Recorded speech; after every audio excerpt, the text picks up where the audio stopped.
All right, ladies and gentlemen, welcome back to the channel. Today we've got a Lakers video for you on Lakers Daily. If you guys like daily Lakers content, hit that like button, hit that sub button. So when I was doing my daily live NBA show, the link will be in the comment section. Kyrie Irving openly requested a trade or his camp requested that they start looking for a trade to the Lakers.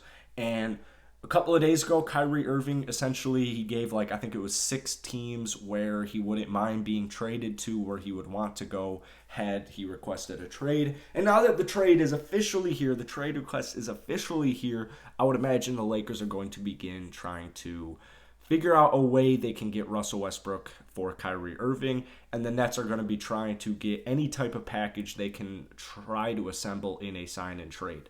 The bad news is this, and this is not bad news for Lakers fans. This is great news for Lakers fans, but if you're a Nets fan watching this video, this is what's tough about it. One team of his 6 requested squads, or any team in the NBA, is making a move at Kyrie right now. Because Kyrie, a lot of teams view him as a liability.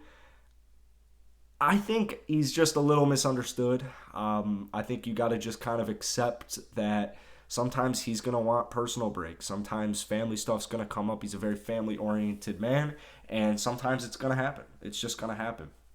LeBron James and Kyrie Irving are one of the best duos I've ever seen with my 2 eyes. I think they complement each other perfectly, and I think had Kyrie never went off to join his own team, him and LeBron would have picked up at least a few more. I mean, LeBron picked up more, but Kyrie definitely would have picked up at least another one. So the bad news for the Nets is that the Lakers are the only team interested. And the reason that is bad for the Nets but great for the Lakers is because the only asset that the Lakers really have that they want to trade and are looking to trade is Russell Westbrook. Now, from the Nets standpoint, that is doggy down bad because you'd have KD, Russ, Ben Simmons. You got the whole Russ KD thing, or then you have Ben Simmons and Russ. That's not going to work out. So you just have a whole lot of crap going on if you're a Nets fan.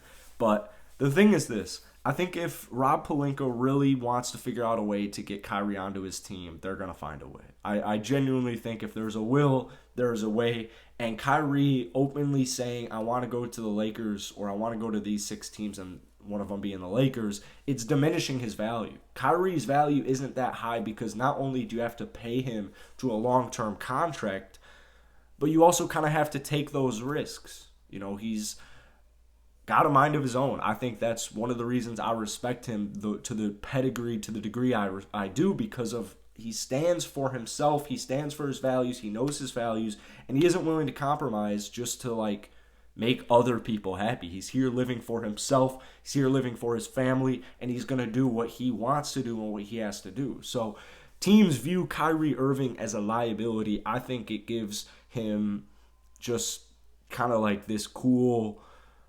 respect. I have this respect for Kyrie Irving. If you didn't like Kyrie when he was in Boston, I mean, a lot of people are gaining respect for Kyrie right now. But from a team management standpoint, he is viewed as maybe not a liability, but he is definitely viewed as a wild card and pretty unreliable. However, LeBron James and Kyrie Irving, that is completely different. My point being is this. Kyrie has stated he wants to get traded, and he has stated the teams he wants to get traded to, and that really diminishes his value, and it puts Sean Marks, the GM of the Brooklyn Nets, in a very difficult position because you want to please your player, because it shows other players who are possibly want to come to your team in free agency, players already on your roster. The way a player departs your roster that wants to be gone, the way you handle that, whether you like it or not, whether it's fair or not, it's going to affect the future. It's going to affect your roster. It's going to affect everything. So we're going to see how this plays out. I think you technically can't talk about sign-in trades until Thursday night at 6 p.m. So we'll see what happens. But let me know what you guys think. Is Kyrie Irving going to end up on the Lake Show? Hit that like button, hit that sub button for daily Lakers content. I'll catch you cats later.